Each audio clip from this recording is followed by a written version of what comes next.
technicien français Sébastien Desarbres a officiellement pris le commande de l'équipe nationale football senior de la République démocratique du Congo.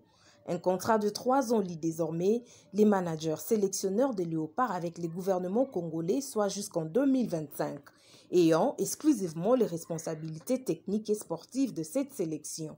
La cérémonie de ces signatures de contrat a eu lieu hier mardi 23 août 2022 au siège du ministère des Sports et Loisirs en présence de son patron Serge Kondé, du président ad intérim de la Fédération congolaise de football association FECOFON au sigle Donatien Chimanga et de son secrétaire général belge Sitouatala.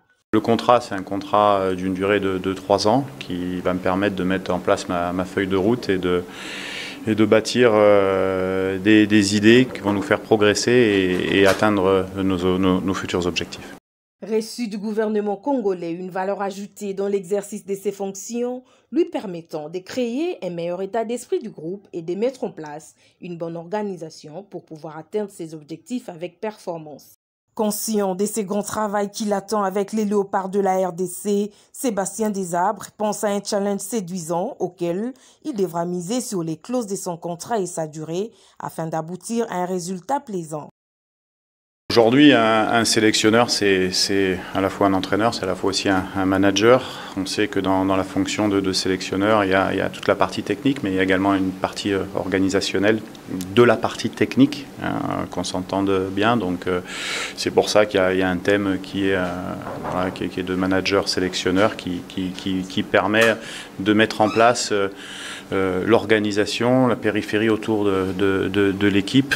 Le but étant de créer l'atmosphère pour pouvoir atteindre de la performance, et que ce soit en termes de rigueur, en termes de discipline, en termes de choses internes à l'équipe et externes également. Si j'ai accepté de rentrer dans ce projet-là, c'est déjà parce qu'il y avait, il y avait beaucoup de travail, il y a beaucoup de travail pour construire, comme vous le dites, quelque chose de pérenne, en tout cas contribuer justement à construire quelque chose de pérenne. Il faut un minimum de temps. Alors c'est vrai que sur les premiers matchs de la prochaine qualification à la CAN, ça n'a pas été joyeux, mais il y a encore un espoir. On va s'attacher à essayer de travailler au mieux pour construire des bases pour les futures années. C'est ça le projet, et c'est pour ça ça va avec la durée du contrat.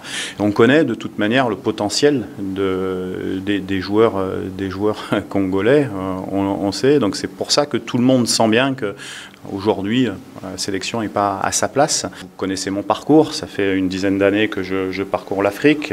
J'ai beaucoup vécu en Afrique, que ce soit sur l'Afrique de l'Ouest, l'Afrique de l'Est, au Sud, dans les pays maghrébins. Donc j'ai une sensibilité, il y a des choses qui vont pas me surprendre.